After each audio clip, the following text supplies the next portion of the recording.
ज्या मेलोनींसोबत मोदींनी melody चॉकलेटचा video टाकला होता, त्याच मेलोनी यांनी डोनाल्ड ट्रम्प यांना असं सणसणीत उत्तर दिलंय. ते ऐकून अनेक जण त्यांचं कौतुक करतायत आणि ट्रम्पला असं उत्तर ते सुद्धा एका महिलेनं देणं, याची आता जगभरामध्ये चर्चा होते. भारताला अजूनही ट्रम्पला प्रश्न विचारता आलेला नाहीये, जाब विचारता आलेला नाहीये आणि मेलोनी यांनी मात्र ट्रम्पच्या आगाऊपणाला त्यांच्याच भाषेमध्ये अगदी काही मिनिटांमध्ये उत्तर दिलेलं आहे. एका बाजूला आहेत जगातील सर्वात बलाढ्य देशाचे राष्ट्राध्यक्ष डोनाल्ड ट्रम्प आणि दुसऱ्या बाजूला आहे युरोपमधील सर्वात डॅशिंग महिला नेता आणि इटलीच्या पंतप्रधान जॉर्जिया मेलोनी. आता यांच्यामध्ये वाद का पेटला? तर ट्रम्प म्हणाले, तिनं माझ्याकडे फोटो काढण्यासाठी गयावया केली, मला तिची दया आली म्हणून मी फोटो काढला. डोनाल्ड ट्रम्प यांनी एका आंतरराष्ट्रीय टीव्ही चॅनलवरती हे वक्तव्य केलं आणि त्यानंतर जिओ पॉलिटिक्समध्ये जणू भूकंप आलाय. पण ट्रम्प यांना अंदाज नव्हता की ते कोणासंदर्भात बोलतायत. जॉर्जिया मेलोनी यांनी ट्रम्प यांच्या या वक्तव्यावरती अत्यंत सणसणीत, थेट आणि तात्काळ उत्तर दिलं. मेलोनी म्हणाल्या की एक गोष्ट लक्षात ठेवा, मी किंवा माझा देश इटली कधीही कोणाकडे भीक मागत नाही, गयावया करत नाही. एवढंच नाही तर इटलीच्या परराष्ट्र मंत्र्यांनी आपला अमेरिकेचा जो नियोजित दौरा होता तो सुद्धा रद्द केलेला आहे. हा वाद फक्त एका फोटोपुरता मर्यादित नाहीये, तर या वादामागे इराण अमेरिका युद्धाची सुद्धा पार्श्वभूमी आहे. आजच्या या व्हिडिओमध्ये आपण अगदी सोप्या भाषेमध्ये समजून घेणार आहोत की नेमकं काय घडलंय, ट्रम्प एवढे का भडकलेत आणि त्यानंतर मेलोनी यांनी जे उत्तर दिलेलं आहे ते जागतिक राजकारण कसं बदलणार आहे आणि ट्रम्प यांच्या या बडबोलेपणाला एका महिला नेत्यानं दिलेली ही चपराक ऐतिहासिक का मानली जाते. व्हिडिओ शेवटपर्यंत बघा. नमस्कार, मी अमोल किन्होळकर. आपण पाहत आहात महाराष्ट्र टाइम्स ऑनलाईन. फ्रान्समधील एव्हिया-ले-बेन्स येथे जगातील शक्तिशाली देशांची म्हणजेच G7ची परिषद पार पडली. या परिषदेमध्ये ट्रम्प आणि मेलोनी एका छोट्या सोफ्यावरती बसून अत्यंत जवळून चर्चा करताना दिसले. मेलोनी हसत होत्या. वातावरण अगदी चांगलं वाटत होतं. मीडियाला वाटत होतं की दोन्ही नेत्यांमध्ये खूप चांगली मैत्री आहे. पण परिषद संपताच डोनाल्ड ट्रम्प यांनी इटलीच्या ला 7 या टीव्ही चॅनलला फोनवरून एक मुलाखत दिली आणि या मुलाखतीमध्ये ट्रम्प यांनी आपल्या नेहमीच्या शैलीमध्ये मेलोनी यांचा अपमान करण्याचा प्रयत्न केला. ट्रम्प म्हणाले, मेलोनी माझी खूप मोठी फॅन आहे, ती माझ्या मागे लागली होती, तिने माझ्याकडे गयावया केली की प्लीज माझ्यासोबत एक फोटो काढा, मला तिची दया आली म्हणून मी फोटो काढू दिला.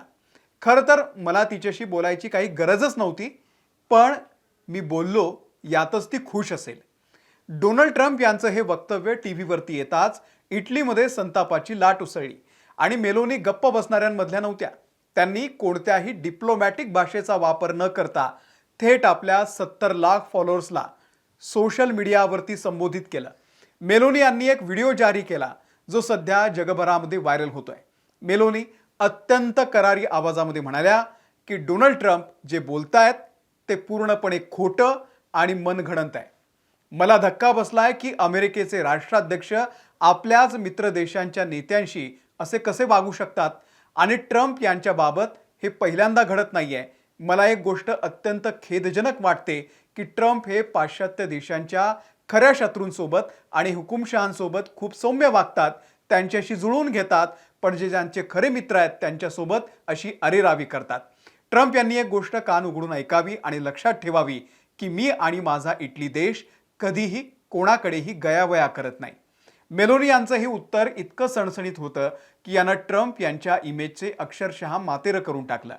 आता तुम्हाला प्रश्न पडला असेल की ट्रम्प आणि मेलोनी यांच्यामध्ये हा वाद का झालाय? एका फोटोमुळे हा वाद झालाय का? तर याचं उत्तर नाही. हा राग फोटोचा नाहीये, हा राग आहे इराण युद्धाचा. जानेवारी 2025 मध्ये जेव्हा ट्रम्प पुन्हा अमेरिकेचे राष्ट्राध्यक्ष झाले तेव्हा जॉर्जिया मेलोनी या युरोपमधल्या एकमेव नेत्या होत्या ज्या त्यांच्या शपथविधी सोहळ्याला उपस्थित राहिलेल्या होत्या. ट्रम्प आणि मेलोनी यांची विचारसरणी सारखी आहे.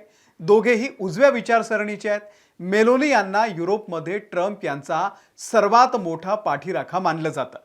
पण अमेरिकेनं जेव्हा इराण विरोधात युद्ध पुकारलं आणि त्यामुळे जेव्हा होर्मुझची सामुद्रधुनी, जिथून जगाचा बहुतांश कच्च्या तेलाचा व्यापार होतो, तो बंद झाला, तेव्हा मेलोनी यांनी अमेरिकेला साथ देण्यास स्पष्ट नकार दिला. मेलोनी आणि इतर युरोपीय देशांनी अमेरिकेच्या या युद्धाला आर्थिक दिवाळखोरी आणणारं ठरवलं. इतकंच नाही तर अमेरिकन बॉम्बर विमानांना आपल्या देशातले हवाई तळ वापरण्यास मेलोनी यांनी साफ नकार दिला. आणि त्यानंतर ट्रम्प यांचा पारा चढला. त्यांनी NBC न्यूजला दिलेल्या मुलाखतीमध्ये स्वतः मान्य केलं होतं की मला मेलोनी फॅन म्हणून नको आहे, कारण जेव्हा सामुद्रधुनीच्या मुद्द्यावरून नाटो आणि अमेरिकेला तिची गरज होती तेव्हा ती आमच्या पाठीशी उभी राहिली नाही. म्हणजेच मेलोनी यांनी अमेरिकेच्या हुकुमशाहीला जुमानलं नाही. हाच ट्रम्प यांचा सर्वात मोठा पराभव होता आणि याच रागातून त्यांनी मेलोनी यांचा जाहीर अपमान करण्याचा अनेक वेळा प्रयत्न केलेला होता. आता या संपूर्ण वादाचा महत्त्वाचा पैलू आपण समजून घेतला पाहिजे. डोनाल्ड ट्रम्प हे आपल्या बडबोलेपणासाठी, आपल्या बडबडीसाठी आणि प्रतिस्पर्ध्यांना वैयक्तिक पातळीवरती जाऊन ट्रोल करण्यासाठी जगभर प्रसिद्ध आहेत. यापूर्वी त्यांनी अनेक जागतिक नेत्यांचा असाच अपमान केलेला आहे आणि अनेकदा युरोपीय नेते अमेरिकेची ताकद पाहून गप्प बसतात किंवा त्यांनी मुत्सद्दीगिरीनं तो मुद्दा टाळलेला आहे. पण जॉर्जिया मेलोनी यांनी जे केलं ते यापूर्वी युरोपमधल्या कोणत्याही नेत्यानं धाडस दाखवलेलं नव्हतं. ट्रम्प यांच्या बडबोलेपणाला आणि अहंकाराला पहिल्यांदाच एका महिला नेत्यानं एवढं चोख आणि सणसणीत उत्तर दिलंय. मेलोनी यांनी ट्रम्प यांना नेमकं तिथेच मारलंय जिथे ट्रम्प यांना सर्वात जास्त लागतं, त्यांच्या इगोवर. मेलोनी यांनी जगाला दाखवून दिलंय की ट्रम्प अमेरिकेचे राष्ट्राध्यक्ष असतील तरी सुद्धा एका सार्वभौम देशाच्या पंतप्रधानाचा असा उद्धटपणे अपमान करू शकत नाही. ट्रम्प स्वतःला खूप शहाणे समजतात. अख्खं जग आपल्या तालावरती नाचू शकतं असं त्यांना कायम वाटतं. पण मेलोनी यांनी दाखवून दिलेलं आहे की त्यांच्यापेक्षा जास्त हिंमत एका महिला नेत्यामध्ये आहे, जी देशाच्या स्वाभिमानासाठी अमेरिकेलाही सुनावू शकते. आता विचार करा, या एका वादाचा जागतिक राजकारणावरती काय परिणाम होईल. इटलीचे परराष्ट्र मंत्री अँटोनियो ताजानी यांनी आपला अमेरिकेचा दौरा रद्द केलाय. तसंच दोन्ही देशांमधील अत्यंत महत्त्वाचा बिझनेस आणि सायन्स फोरम हा सुद्धा रद्द करण्यात आलाय. त्यामुळे दोन्ही देशांमधील व्यापारी आणि सामरिक संबंध पुन्हा एकदा धोक्यात आलेले आहे. आतापर्यंत युरोप हा सुरक्षेसाठी पूर्णपणे अमेरिकेवरती अवलंबून असायचा, पण ट्रम्प यांच्या या वागणुकीमुळे युरोपीय देशांना समजलंय की अमेरिका हा काय भरोशाचा मित्र नाहीये. ब्रिटनचे पंतप्रधान कीर स्टारमर यांनी सुद्धा ट्रम्प यांच्यावरती अनेकदा टीका केलेली आहे. आता युरोप अमेरिकेला सोडून स्वतःचा एक वेगळा सुरक्षा मार्ग शोधतोय. ट्रम्प यांनी मेलोनींवरती केलेल्या या वक्तव्यामुळे इटलीतील सर्व विरोधी पक्ष म्हणजे डावे असतील उजवे असतील सगळे मेलोनी यांच्या पाठीशी उभे राहिलेले आहेत. इटलीच्या राष्ट्रपतींनी देखील मेलोनी यांना फोन करून पाठिंबा दिलाय. देशाच्या स्वाभिमानासाठी अमेरिकेला लढणारी नेता म्हणून मेलोनी यांची सध्या वाहवा होती आहे. हाच खरा आजच्या जागतिक राजकारणाचा चेहरा आहे, जिथे आंतरराष्ट्रीय संबंध आता केवळ मैत्रीवरती चालत नाही तर ते राष्ट्रीय हित आणि स्वाभिमानावरती चालतात. डोनाल्ड ट्रम्प यांना वाटलं होतं की ते मेलोनी यांना झुकवू शकतील, पण मेलोनी यांनी हे स्पष्ट केलंय की इटली कधीही भीक मागत नाही. तुम्हाला काय वाटतं, जे मेलोनी यांनी केलं ते भारताला अजूनही का जमत नाहीये? एका वक्तव्यावरून मेलोनी ट्रम्प यांची लाज काढत असतील तर 3 भारतीयांचे प्राण हिरावून घेणाऱ्या ट्रम्पला मोदीजी उत्तर का मागत नाहीये? तुमचं आकलन, तुमचं मत जे आहे ते कमेंट करून नक्की सांगा. या व्हिडिओमध्ये इथेच थांबतोय. धन्यवाद.